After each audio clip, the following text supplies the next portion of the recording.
I know, right? How long you been here? Since the beginning, yeah. Ooh, shoot. So I'm liking it, but I'm ready to see the wife and kids too. Yeah. So. Well, listen, everybody's been looking forward to this main event out of the fight night. Obviously, the pay per view is huge, but when you look at this fight between Ortega and Zombie, where do you think it gets won? Like, what's the most key area that somebody has to dictate to win this fight? Honestly, when I look at the matchup between the two, right? Zombie has like a complete skill set, and so does Brian Ortega. But where Brian Ortega struggled with Max Holloway was when he was forced to stand for an extended period of time. And I think that's the same type of situation he's going to find himself in with the Zombie. He's got to get this fight to the ground, and if not for keeping him there extended periods of time, he has to be able to mix it up to make the Korean Zombie not feel so comfortable on the feet because that dude's a handful too. So ultimately, it's. I know Brian Ortega knocked out Frankie Edgar, and sometimes you fall in love with the hands, but for him, he needs to get this fight to the floor because if the Zombie can stay standing, he's very difficult. Yeah. We just found out the last couple of days, obviously, that Henner can't make it. I mean, from a fighter's point of view, like, how much difference can that make? I mean, I kind of like what Henner said, where he's like, dude, jiu-jitsu, you got. That was the most. I was on the plane with Brian Ortega over, and we were talking, and he was talking about his training camp and how well it went, and how Henner had his positive test weeks ago, right? But he's been kind of alternating positive and negative. And when you get to Vegas, if you're positive, you can't travel. It is what it is. But if there was one coach, and this is a mindset of Brian Ortega, right? If there's one coach that he had to go without, why? If it's the jiu-jitsu guy, he feels pretty confident. Because as we know, Brian Ortega is as talented a grappler as we have in the entire UFC. So tough for a team, but it's like me not having a wrestling coach going into a fight. Right. So it's best of the worst case scenario. Does it change though? Like, because I get the feeling they're kind of like a mentor relationship too, right? I mean, does that change anything? Well, I mean, I just think that at this point, right, when you fought for a world championship, you know how to go fight, right? And what's normal? What's normal today, right? So to think that Brian Ortega is going into this fight and things don't feel normal, well, he's fighting in Abu Dhabi on Fight Island. There's a place called Fight Island that Brian Ortega is fighting the Korean Zombie, right? So what's normal in 2020? So this is kind of par for the course for all the fighters that are fighting on these cards. If something gets dealt your way, whatever. It's the way the world works today. No doubt. Outside the main event, man, any names, matchups, anything that stand out to you as you're studying, like good stories or styles you want to watch? We just did fighter meetings for the last 5 hours, and I have to go and decipher through these notes because I take a ton of them, right? Because I don't want to seem like an idiot on the broadcast, but there's some high-level talent on this fight card. I'm excited about the heavyweight matchup on the main card. I'm excited about the light heavyweight matchup. I feel like, and I'm going to butcher these names if I can even remember them. What's the kid's name at the light heavyweight matchup? The kid that knocked the guy out with the elbows last fight. Very different name. He's from England. He fights out of England. Huh? No. No, he was from the other card. Is it Dricus or no? No, M. His name starts with an M, and he's fighting the big kid, the big strong kid that lost to Modestus versus Jimmy Crute, right? That's the one. And can you believe that? I can't remember all the names. Like, come on, man. It's like Modestus and Jimmy Crute, right? I think this is going to be a good fight because, for me, it's about the stories. Like, I love the stories going into fights. I love the storylines, right? And if we go back a year and a half, Jimmy Crute was this guy. The same exact situation. Jimmy Crute going into the fight with Serkinov, right, as the guy, undefeated. He was the new prospect in the division. He ended up getting beat, got back on the win in his last fight. Now you look at Modestus, he comes into the UFC, has an impressive performance, win $50,000 with that nice finish. And now he's the guy. And Jimmy Crute finds himself in that situation that Misha was. Now, does he take advantage of it as Misha did before? So I'm excited about that fight. There's just some good fights all up and down the card, you know, and as I continue to prep, because I don't even know what today is. Is it Tuesday, Wednesday? Like, I mean, I don't even know what day it is, but I know that come Friday, we'll know who these guys are because as you learn about them over the course of the week, you know how talented they are. You talk about stories in the light heavyweight division. The new champion, Jan Blachowicz. What do you make of him? Does he deserve? Man, this is respect so right crazy. now? Is there Like, an asterisk next to him? What it's do you so think? crazy, man, because like if I say something, then he's gonna attack me. Like it's like I'm like an easy target here lately. All of a sudden, like I decided to retire, and everybody takes shots at me. You know, I said something. I praise Jan Blachowicz for his title-winning victory. I thought he looked fantastic. But I also speak the truth, right? And I sometimes see things, and I speak on those things, and he didn't quite like them. So then he tells me to go fight him. I'm 41 years old, man. I just got out of the game. You try to pull me back in? I think he's a good fighter. I think he's very talented. And honestly, what he's done is inspiring. It should inspire a whole different crop of fighters and let them know that the top is not out of reach. We've seen Jan Blachowicz lose. We've seen him lose at light heavyweight. We've seen him lose at middleweight. And he continued to believe in himself and his team. And now he's the UFC light heavyweight champion. And I don't think there's no asterisk. Or asterisk. What, asterisk? Is it asterisk? I can't say Asterisk. I can't ever say it. I don't think there's asterisk. It's asterisk, right? You said asterisk. That's what messed me up. Like, there is no asterisk. Like, I think that John Jones left the division, right? And this guy won the title. And he deserves all the respect in the world. And I'm interested to see what happens. And I'm excited to see what happens with this division because for a decade, Jones and I were the only two people that ever touched that belt. Let's see if this thing starts switching hands like a hot potato or if somebody can hold on to it. That's the last thing for me. I mean, we have to ask about Jones. This Jones Adesanya stuff.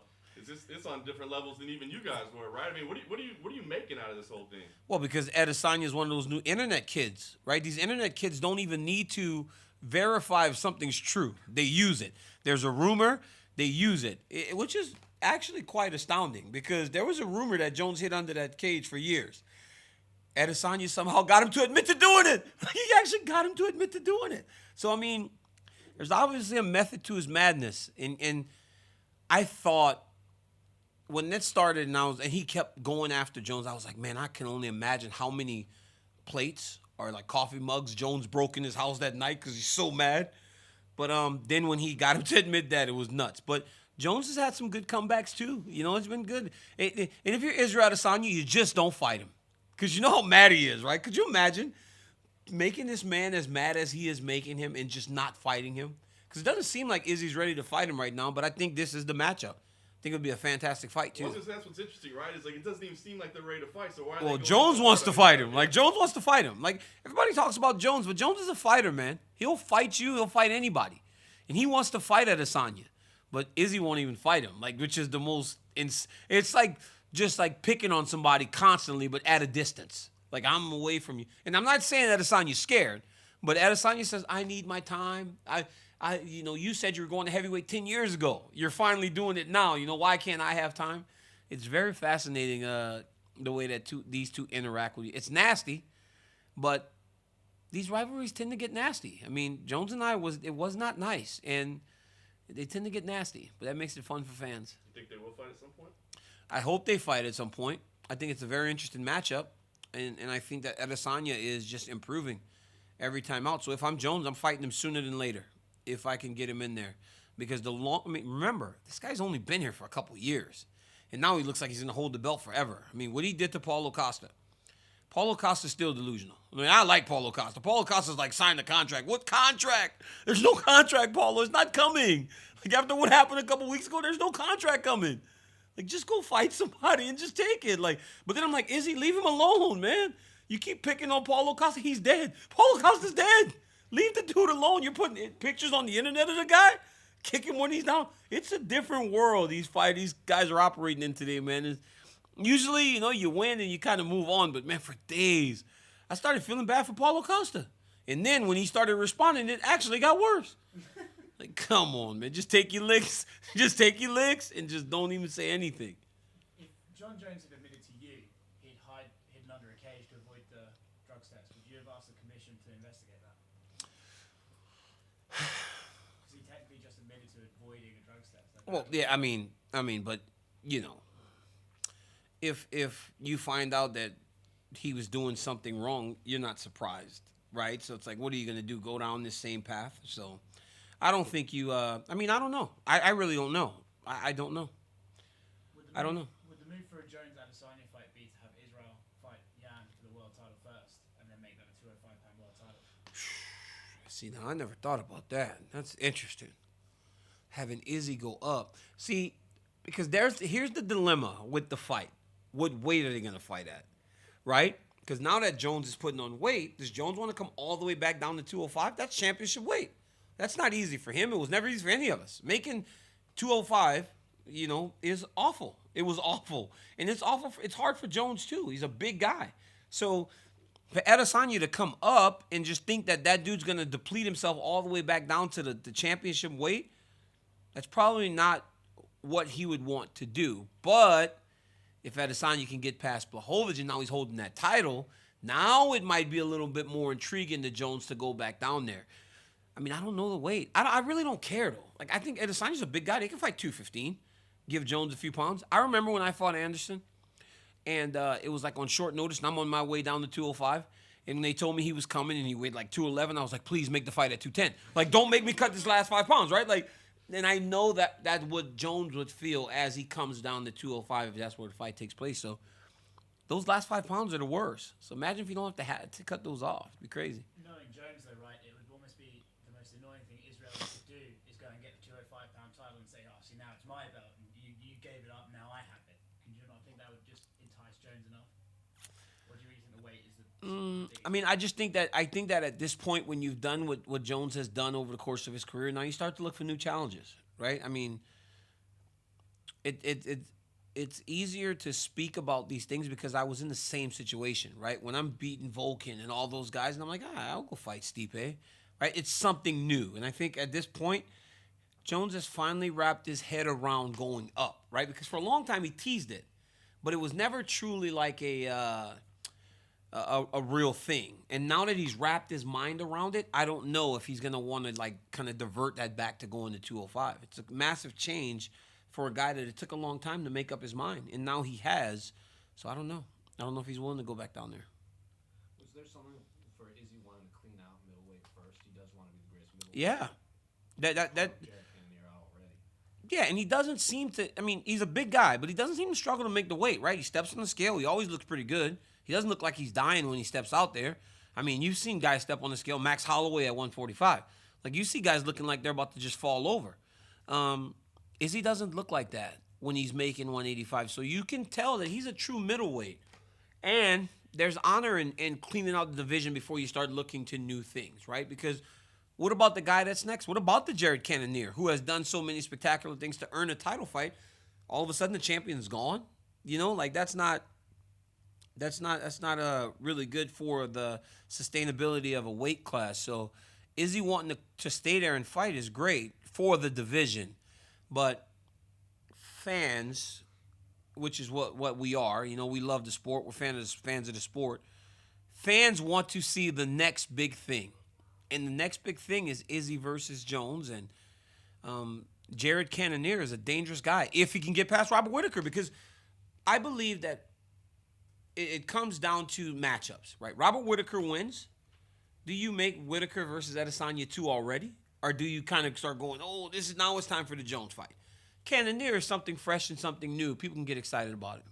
And then looking at Jan's win against Dom's obviously coming off that 5-round fight against Jones. Do you think he got maybe a little overconfident knowing he just went 5 rounds with him? Man, everybody's ready to coronate that man. That's why you go in there. You can't. When you're going there for a coronation, you're about to become the king. Plans don't always work. Honestly, plans don't always work. You think it's happened on so many occasions. And I've said this time and time again. I go, Dom was supposed to go there and get his belt. Because I was one of the people thinking that too. Like, it's Dominic Reyes' fight to win. He went 5 rounds with the man. And now he's fighting a guy that, we've seen lose. But you don't know that Jan Blachowicz is a new person today opposed to who he was back then. So, I don't know if he got overconfident. I think that Jan Blachowicz just hit him. And he must hit really, really hard. Because when he's hitting these dudes, they just fall down. He about killed Luke Rocco with my boy. I love my boy, my dear boy Luke. He almost killed Luke. When he hit Dominic Reyes, he beat somebody up before Dominic Reyes, too. Oh, it was Corey Anderson. He almost killed Corey Anderson. And then when he hit Dominic Reyes and his eye just like exploded, or his nose, I was like, oh my goodness, he's in trouble. He got beat the whole time. And Jan, and I've said this, and this is probably, he gets mad, he's kind of slow, right? Jan is a bit slow. His hands move, his movements are slow. But maybe he's faster in there, right? And you think that he's moving slow on TV, but he was hitting Dominic, and he was moving forward the whole time. And once he hit him, boy, put him out. That Jan Blachowicz is something else, man. Do something else. Big, strong dude, too. Like, just big and strong. Just, you know, if you get hit by him, you're going to have bruises everywhere he hits you. Nasty. Do you see anyone beating him moving forward? Do you think he holds on to that belt? Man, you guys are really going to make Jan Blachowicz get mad at me. Keep asking me questions about. I don't know. I think Glover Teixeira is a problem for him. I mean, the dude that Glover's fighting, Thiago Santos beat him, right? Like, Thiago Santos beat him. So, like, how can you be confident in anything, right? When you went into those title fights, right? You watch an Adesanya fight, you feel pretty confident that he's probably going to hold on to that belt. You go into a Jones fight, right? You see me in Rumble fight, or you see me in Volkan, you're like, dude's probably going to keep his belt. But you don't know anymore. You know, these matchups are so. Khabib Nurmagomedov, it's very difficult to pick somebody to beat Khabib Nurmagomedov. That Piotr Jan. Like, is somebody really going to be Piotr Jan? I mean, Davison Figueiredo. Like, these dudes are like guys that when they go into those title fights, you're like, it's going to be very tough. Amanda Nunes. I mean, is somebody going to get the belt off him? No. But I think he's the guy that, with the way the division is and the way he matches up with him, because he doesn't wrestle, and when he gets taken down, at times he struggled before that. But I'm not even judging him on those struggles from the past, because obviously he's a new person. You take Jan Blachowicz down today, he might just get right back up. You know, so it's like you don't know. But because of those matchups, I don't know if I feel as confident in that title reign as I do in the guys like Adesanya, Usman, Nurmagomedov, Jan. Volkanovski's another guy that's going to have a tough time. Volkanovski can hold the belt for a long time, but he's got so many sharks in the water that it'll be difficult. You were talking about Paulo Costa and Adesanya. I don't know if you got to if anybody asked you about the celebration. Oh man, I just want to hear your thoughts. That was crazy, man. That was crazy. I mean, that was just crazy. Like, I mean, it was crazy. I've never seen anybody do anything like that. But Israel Adesanya is the same guy that in his UFC debut. You guys remember this on Fox? Izzy walks up to the pole and acts like he pulls himself out and pisses on the side of the octagon. He's like, this is my home now. This is my territory, right? Marking this spot. So it's like, I mean, you can't be surprised by anything Adesanya does anymore. That was crazy, man.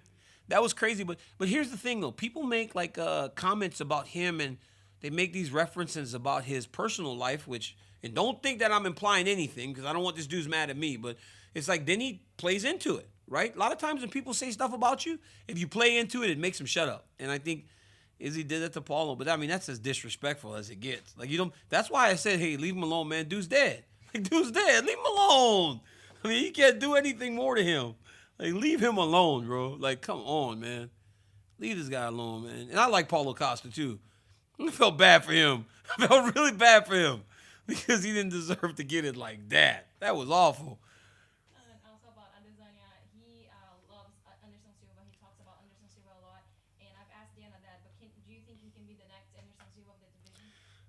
I think so. I mean, and also, you know, when I thought about the fight, when I watched him beat on Paulo Costa and I watched him beat on Robert Whittaker, a year and a half ago, Anderson Silva fought him to a 29-28 decision at 43 years old. Like, so how special is Anderson Silva that he can go with this dude? And as you said, he loves Anderson. So maybe it was respect, right? Maybe he respected Anderson so much that he couldn't truly just let himself go. But yeah, I think he's gonna hold that belt for a long time, man. Because I love Jared Cannonier. I think he's the man. But when I look at the style matchup, I'm like, what's he gonna do to Adesanya? Is he gonna be able to grab him, take him down? Is he gonna be able to knock him out? Like, what's he gonna do? I don't see. I'm thinking about the 85-pound weight division and Rob, and who's a fantastic guy and great champion. Yoel Romero, he's beating him, you know, and Jared's going to be the next guy he might fight if he beats Rob. When you look at the contenders, it seems kind of tough to find a guy that can beat this dude. Also because he's only just starting. It's not like Adesanya's been here for 5 years, right? He's been fighting in the UFC for 2 years. That's insane. And last one for me, about your social media. Of course, you're a very positive guy, and you like to interact with people. But your last tweet, you're kind of like getting into like a little argument with some people that were, talking. Yeah. Because of Khabib and how you. They're so stupid. Like, they're so stupid, right? Like, I thought you're Khabib's friend. Hey, because I'm Khabib's friend doesn't mean that I can't say that Conor McGregor's a good fighter. Or does it take a freaking genius, right? Do I have to be wearing... Does it take a genius to realize that if Conor McGregor wins 2 fights in a row, he's probably going to get a title fight? Like, come on, this is not rocket science. He beat Cowboy, and if he fights again and Khabib beats Justin Gaethje, they sold 2.5 million pay-per-views last time. They made a boatload of money. Why wouldn't I want that for my friend to fight a guy that he's beaten before, but also to see one? I was in the arena. I helped stop the fight. But because so many celebrities and people wanted tickets, I paid $10,000 for me and my family to watch Khabib fight. So if I'm paying $10,000 to go to Khabib's fight, then he is my friend, because I'm not paying $10,000 for anything. Right? So, but I knew that was his moment, man. That was the biggest moment that he was going to experience. And I wanted to be there to support him as a teammate and as a friend. And then I went in there and stopped the fight, and Dana gave me all my money back. So it worked out, right? So I got to go to the fight for free. Because I was helping stop the fight, I actually got to go for free. But it's like, he's one of my best friends. He's a great guy. He's loving. He's so loyal. He's so loving. But if he gets to fight a guy that he beat before and make another $20 million, I'm all for it. So these idiots on the internet are so stupid. It's like, I don't understand if they're just trolling you or if they believe some of the points that they make. It just does not make any sense. And I sit on my show on Mondays now and I talk about all these topics. And it's going to make some people happy. It's going to make some people mad. But reality is, it's like First Take. People get mad at Max and Stephen A. every day.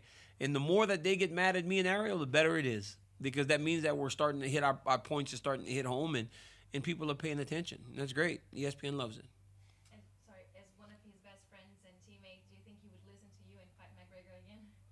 I don't think he'll fight McGregor again. I mean, but I still know that if I'm working for the UFC, I'm trying to put that fight together. I tell you that much. If Conor can win again, I'm trying to put the fight together.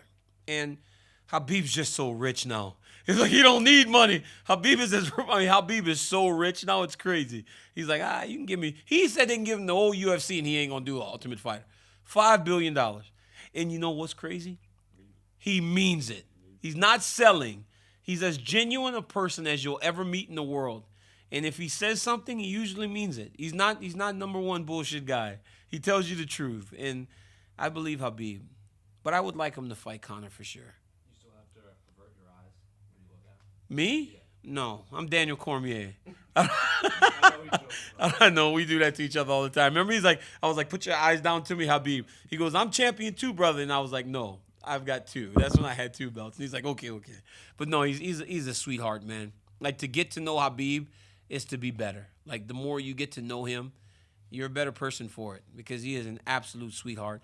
And to see, I sent him a video. There was a video floating around the other day of him fighting, was it Gleison Tibau when he was throwing all those weird punches? The one that he almost lost. What was the one he almost lost?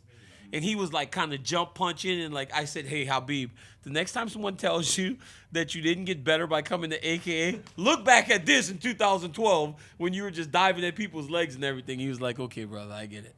He's a sweetheart, man. And I'm so excited to see him when they come into the bubble. Let's talk about Khabib's next fight. How do you see the whole fight playing out? Yep. Like, what are the strong sides for Justin? What are the strong sides for Khabib?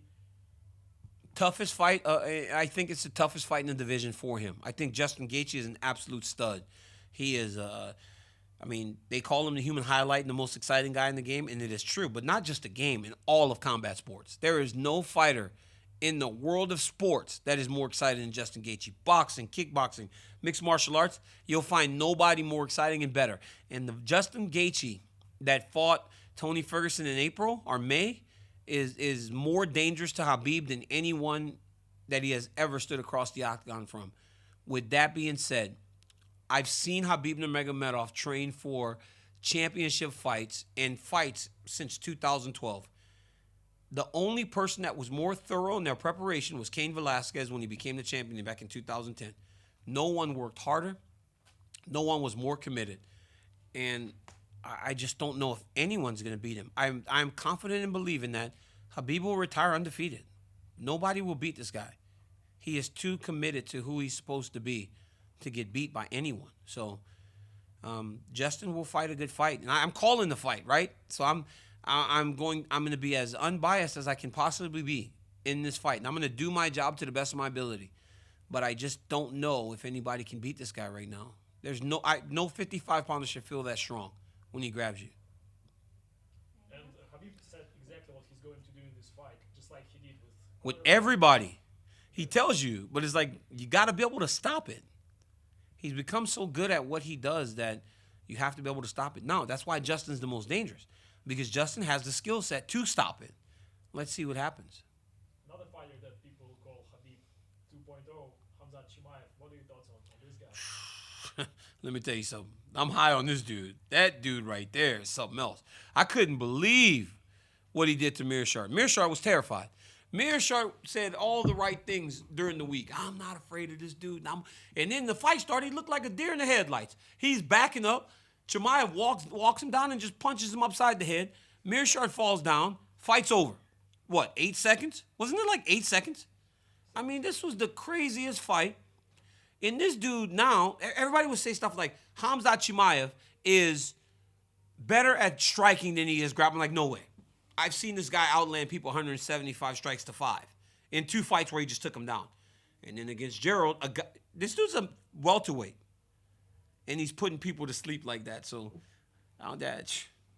good luck with Khamzat Chimaev in 185 or 170. I talked about Usman and those guys having the ability to run the table for a while. If that kid keeps climbing the ranks, he's a real problem for everyone. I don't know if you're aware of, but his teammate is fighting on the next card. Guram Kutateladze, remember this name? Guram Kutat. I'm glad I don't have to say that. Yeah. And he's fighting Mateusz Gambart, who is Oh, yeah. I'm going to just call him Guram. So when you hear me saying Guram over and over on Saturday, just don't worry. Just know that I cannot pronounce his last name. I'll learn it at some point, though. Keep winning. I didn't know how to say Chimaev until he made me learn it. Huh? You didn't know how to say Nurmagomedov at some point, probably. No, I knew how to say that. I got beat by enough Russians in wrestling to know how to say Nurmagomedov. Darren Till said that he'd give Khamzat a shot, the big boys, if he gets through jab. How do you see that matchup going? Darren Till's a bad boy. That if he goes and fights Darren Till, we're gonna know exactly where he stands, because Darren Till's a bad boy, and also one of the funniest guys on the internet that I've ever seen. Like, somebody take Darren Till's phone, man, because he's very disrespectful. Him and Adesanya need to be on timeout with their phones because they're out of control. I think that's it. All right. Hey guys, thank you. That was fun.